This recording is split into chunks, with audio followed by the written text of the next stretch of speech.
This is Dance Studio 411, where we answer your real-life questions about your toughest studio life predicaments. Parent problems, teacher turnover, student challenges, policy dilemmas, and so much more. Let's talk about what's keeping you awake at night and what you can do about it. Here are your hosts, Suzanne Blake Garrity and Jill Tyrone. Hi, everybody. Welcome to this episode of the Dance Studio 411 podcast. I'm Jill Tyrone, and I'm here with Leo Moore from DRT, and she's here to share her best and top tips for stress-free performances. And this is the perfect timing for this, Leo. I'm so excited because we are heading into that fun, crazy, exciting time of year with our performances coming up in the spring and summer. So I am thrilled that you're here today.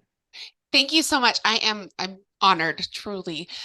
Great timing for me. I'm 3 or 4 weeks away from having baby number 2, so I'm glad we snuck this in right at the best time. And sad that I will miss a lot of recital season this time around from home, but I'll be cheering everybody on from there. So before we dive in, I want to kind of introduce myself. This is the first time I've been given a floor like this, and I'm honored, like I said.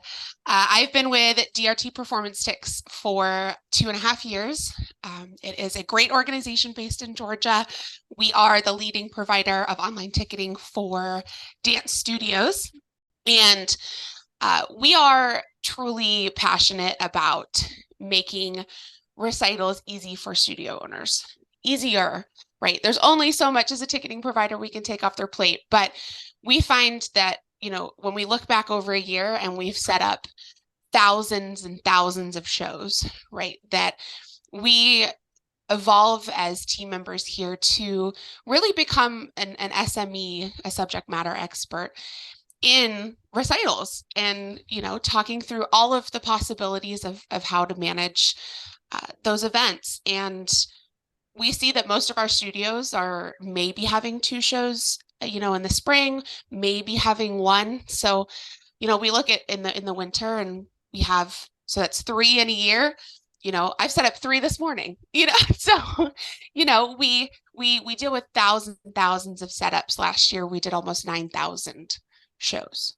And that's exactly why you're here, because you are that subject matter expert. And if anybody can help us alleviate some of the fears or the anxiety coming into show season, that's what we're here to do today. So I can't wait to pick your brain because you've got such good tips. We were talking before we hit the record button about the tips that we're going to share today and some of the subject matter. And I'm really excited because these are the questions that are right out of our Facebook group, and our members are asking this. So I know if our members are asking it, a wider audience really needs to know it as well. So I'm excited. Shall we get started? Yes, I am ready. Good. And just to give a little background too, I met you for the first time in person last summer at one of the conferences. So I'm excited that we're able to get this in before you go out on mat leave, and it's just so exciting. So I'm giddy. I'm excited that you're here. And I'll be back for Energize. So yes, I cannot wait. Cannot wait. So that'll be wonderful. So I think the biggest debate or the biggest question that I see a lot is about seating. Whether we have general seating at our shows, maybe the venue doesn't even allow for assigned seats. So let's talk about the big type of seating debate that we see. General seating, assigned seating, tiered seating. You're the expert, Leo. Let's talk seating. Yeah. Obviously everybody is working within the limitation of their venue. But what we don't want to see is people working within the limitation of kind of their fear of running that type of seating or offering that type of seating. So yes, there are going to be some venues where general admission is the only option, right? The venue can't guarantee the seating plan. The venue, doesn't have numbered chairs, any of those reasons. For studios coming to us that are saying, I have to do general admission, one of the ways that we can support them is saying, okay, let's look at, making sure that you're still achieving your goals by maybe doing section general admission, right? Charging a little bit more premium for the front 10 rows, or even doing early entry, right? We know in a general admission situation, people want to get their butt in that seat on the day, right? So people are maybe willing to spend a little bit more to be first in line for those seats, right? So if you're working within the constraint of I have to do general admission, there's still options for you to drive your revenue, achieve those goals, and also maybe give your families an option to feel like they're a little bit more elite, right? Especially for, in a Nutcracker scenario, Clara's mom, she's gonna pay that premium to be first in line, and we know that. So, but if you have the option to do reserved, we find that that's the best way to take control of some buyer behavior, right? And really take the opportunity to look at your needs for planning the lead up to recital. So paying the venue, paying your costume vendor, paying your videographer, any of those things that you need to tick off your boxes. It's leaning towards an assigned seating situation. We see that families are buying earlier, right? Because they want the seats that they want. And we're able to see that pattern. And again, you can implement premium seating, and those tiered pricing. Your family's better than anybody else. That's what I always remind people. But, if people are buying the first 10 rows at a certain price point, they're going to continue to buy the first 10 rows at most likely the next price point up, right? Absolutely. And you made a good point, and we talked about this before we hit the record button as well, is that there are some situations where the venue needs their funds and you need to pay for that venue early on. And sometimes, again, if you can't control the fact that you have general admission, people tend to wait a little bit longer to buy those tickets. You have to make sure that you're paying for the venue ahead of time. So again, if you can set up some sort of tiered pricing or something that really encourages them to get in there early so that you can get that money over to the venue, at least your big deposit, I'm sure that has to happen. That's another big point of when you're running your business, right? We're talking about the business. We can't always make the families 100% happy, but there are certain things that we have to do as the studio owners to get our funds in and get the bills paid for the shows. Yeah, and there's a couple ways that you can, even in a general admission situation, influence your families of when they're purchasing. One is, the first thing I'll say is check your sales start date, right? If you need to pay your venue on X date, start far enough ahead where you're getting your payouts at the right time. But you can implement a couple things. Price increases drive behavior, right? Early bird pricing is a nice way to frame that with your families, right? Get your tickets on early bird. The other is potentially a multi-ticket discount where you are offering a little bit of a discount up until a certain date, but you're still going to drive enough funds to be early enough to pay your venue. So if you have very price conscious families, you can still influence that behavior without necessarily forcing them to spend more. Excellent. Let's move into talking about multiple shows. We see so many questions as well, not only about like the types of seating, but we are at max capacity. We have to add a show, but we don't know how to necessarily figure this all out. So Leo, what's your best advice when we know that either they're managing multiple shows or already, or they're just bursting at the seams and they know they need to add different performances throughout either the same day or throughout a weekend or even midweek? We're seeing a lot of midweek shows now, which is amazing. Yeah. So what can we talk about at helping the families feel really comfortable if students are performing maybe in multiple shows or multiple days? Yeah. To lean in from the venue conversation, I will say splitting from one show to two or maybe even three shows is achievable if you're looking at a Saturday or a Sunday performance. Most likely you are paying for the venue for the whole day as the studio owner. So how you split your time between dress rehearsal and one or two or three performances is within your control, typically for no cost change to the studio. The second piece of that is looking at your cast, right? So if you are running three shows with the same cast, which we do see more so in the winter time than in the spring, right? Maybe Susie, who is always my example dancer, Susie's mom, she has to now come to all three performances because, Susie's in all three. There's a little bit of depending on Susie's age, right? The obligation there. If Susie is 16 or 17 and she's bringing herself to the show, mom's only going to come to the one show, and she's not going to have any negative feelings. If Susie is 6 or 7 and mom has to be at all of the shows, there's a lot of studios who take the route of she's got to come to all the shows, right? Even if it's just mom, 1 ticket to 3 shows, you've tripled your revenue from Susie's mom. But if Susie's mom is one of those price conscious moms, you can help her out again by doing a multi-show discount, right? You can send her a coupon specifically if she's the only mom in this scenario, right? Work something out directly with her. But if it's a big blanket scenario where you now feel that, multiple classes are in multiple performances, throw up an automatic discount. Say, hey, we understand that we've split this year. We're going from 1 show to 2. That means you have 2 opportunities to come see, your child. And if you're coming to both show times, we'll give you X. The other thing is how you spin multiple shows for people. So it may be that grandma and granddad can't come on the weekend, right? They have church on Sunday morning, so they can't come to a Sunday show, any of those things.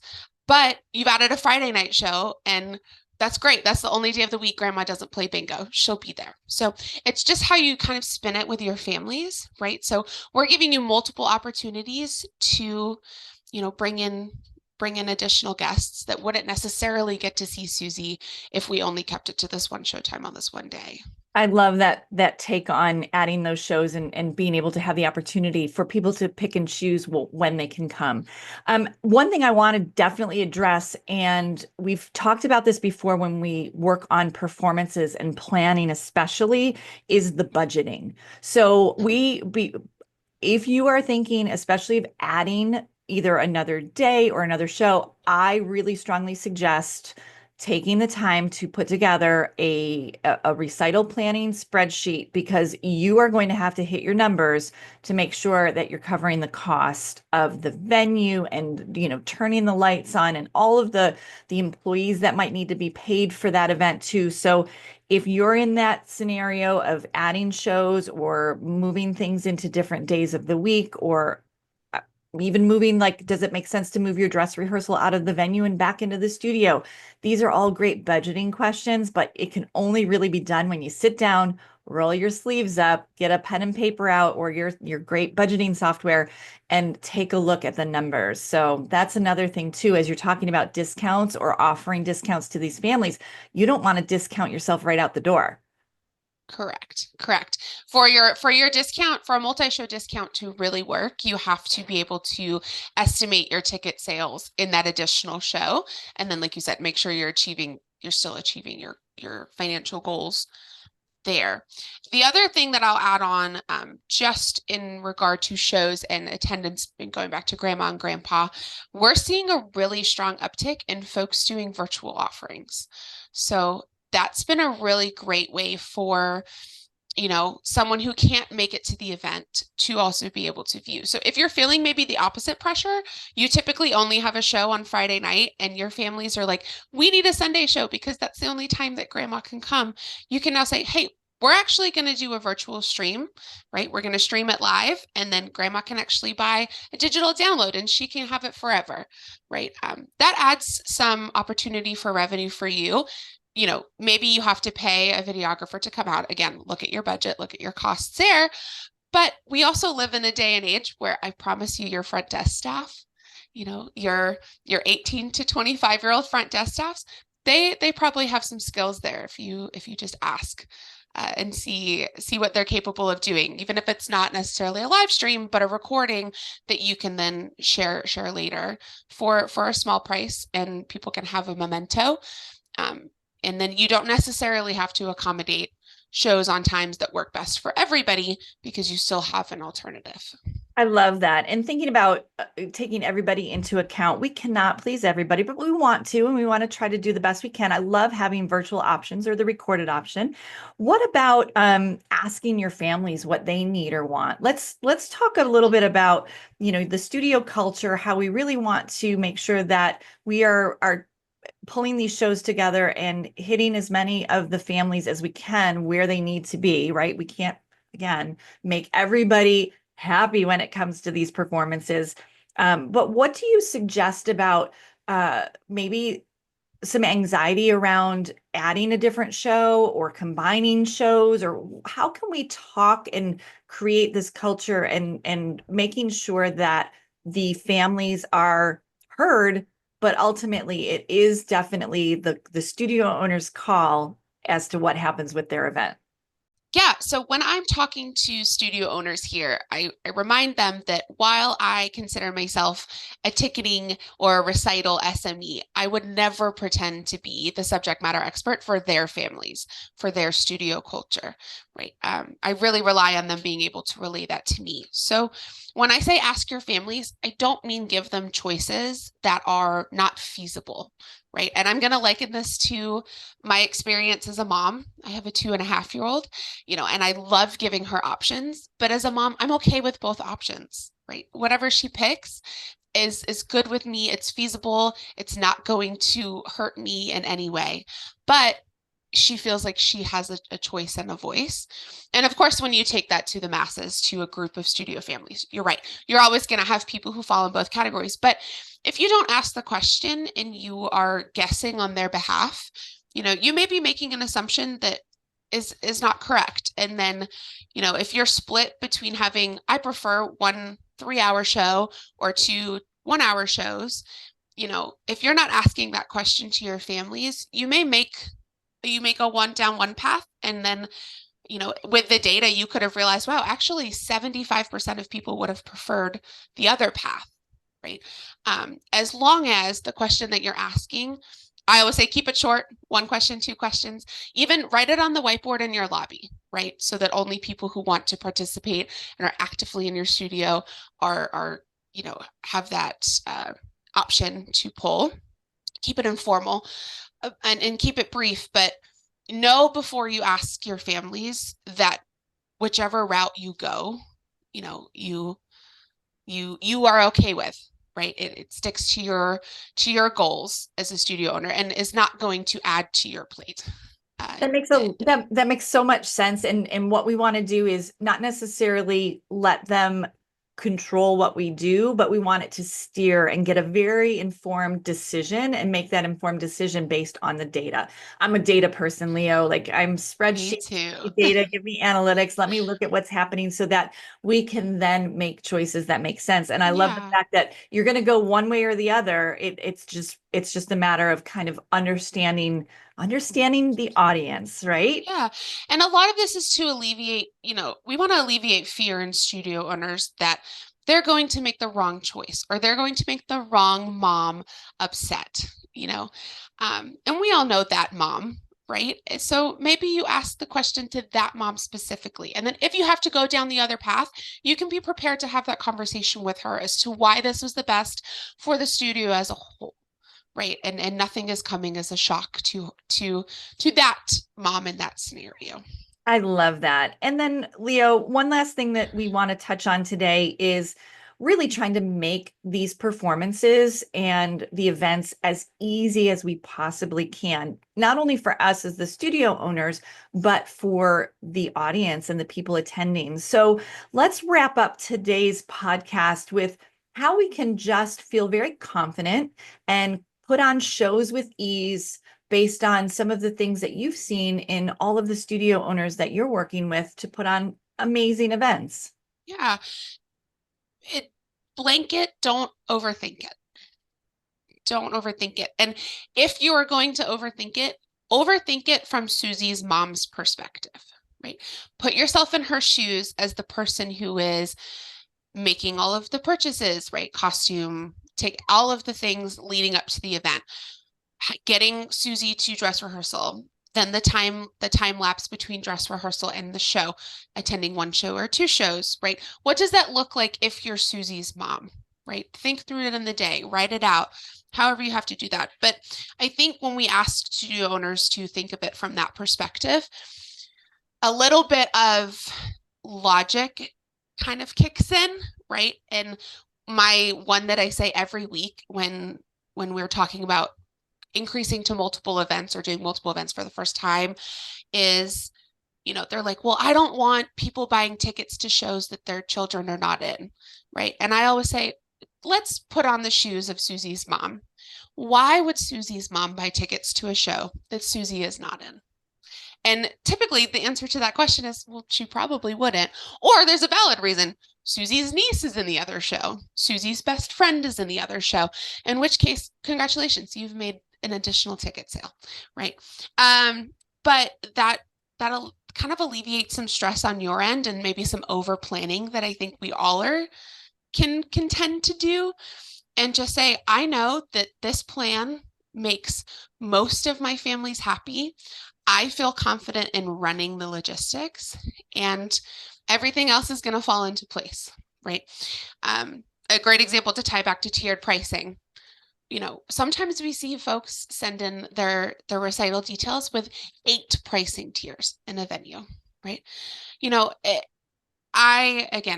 We're both a lover of data, and I can appreciate that there's probably some great math that has gone into figuring out those 8 tiers, but that's really going to put Susie's mom, when she's looking at where to sit, and it's going to be a lot for her. So think about the buying experience, think about the day of logistics for Susie's mom, and don't overcomplicate. Do what's best for you. Do what's best for you. And communication is key in these scenarios too, making sure that there is a very clear understanding of which show the student is in, because I know that can be confusing. We often talk about, even going back to a studio owner who has people coming in their studio for the first time for a trial class or first day of classes. We do it every day. Right, Leo, you're running shows, you're living and breathing it. It's just second nature for us. But what we forget, and what you mentioned, is really putting yourself in the shoes of a newer mom to dance who has to manage tickets for grandparents, who has to manage tickets for all of the family, friends. Maybe they're just sending the link out, which is great. But oftentimes, I know for my family, I'm the buyer of the tickets because I just have to be. And so if we're making it very complicated, or it's not very crystal clear what the steps are, or even what show the dancer is in, then we really need to take that step back and evaluate our process. So if you're getting a lot of questions as a studio owner, as you're leading up to ticket sales, that might be a cue to say, oh, we need an FAQ, or I need to really reiterate this information to these families because maybe it wasn't very clear to begin with. So again, keeping it easy, but making sure that you're communicating things well, and really just having confidence that we can put on these shows and it's going to be a great experience, because it truly is. It's like the epic culmination of all of the things. Those winter performances are magic and the spring recitals are amazing, all because we want those students to shine on stage. Yeah, definitely. And maybe we can wrap with this kind of anecdote that I like to tell people is, we're so unique here at DRT because unlike any other ticket buying experience that Susie's mom may go through, we know that there's a relationship between studio owner and studio mom, studio family, that in any other ticket buying scenario, there's no concern there, right? Taylor Swift is not concerned with your ticket buying experience as much as we would maybe like to believe that she's our golden girl. She's not concerned with your ticket buying experience. I ask that people lean on the SMEs around them, right? At DRT, we're the ticketing SMEs, right? And come prepared as your studio culture, studio family SME. And if we can do all those things, if you can lean on the people who may know more than you, and you can be an expert in what we know you're an expert in, then everything else will fall into place. We can have conversations and get down to it of what's best for everybody in the scenario, and make sure that at the end of the day, Susie's mom has a great time watching Susie on stage, so that she comes back 1 year from now, right? And see how Susie improves 1 year from now. And that's the goal of it all, right? Is that we show what we've done this year. We put it on stage. We, have the flowers. It's magic. It's a beautiful day for everybody. And then we know we're going to see Susie again 1 year from now, and she's going to be even better. And that's the goal.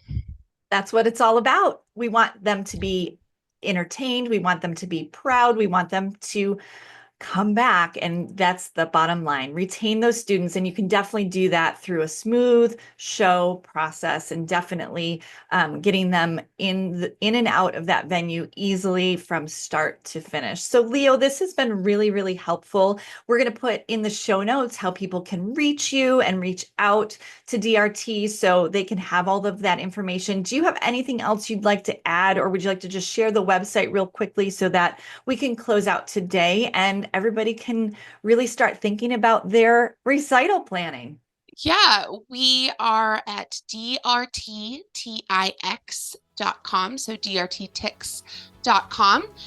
The number to get us is 706-550-1416. And I only say that because as much as I love data and the computer, I also love a phone call. So let's talk it out. And it's truly, truly been a pleasure, Jill. You're the best. Thanks so much, Leo. Thanks for listening to this episode of Dance Studio 411. Visit us online at dancestudio411.com for more great resources and to submit a question for a future episode. Our number one goal is to help you build a successful dance studio business and keep your passion for dance alive.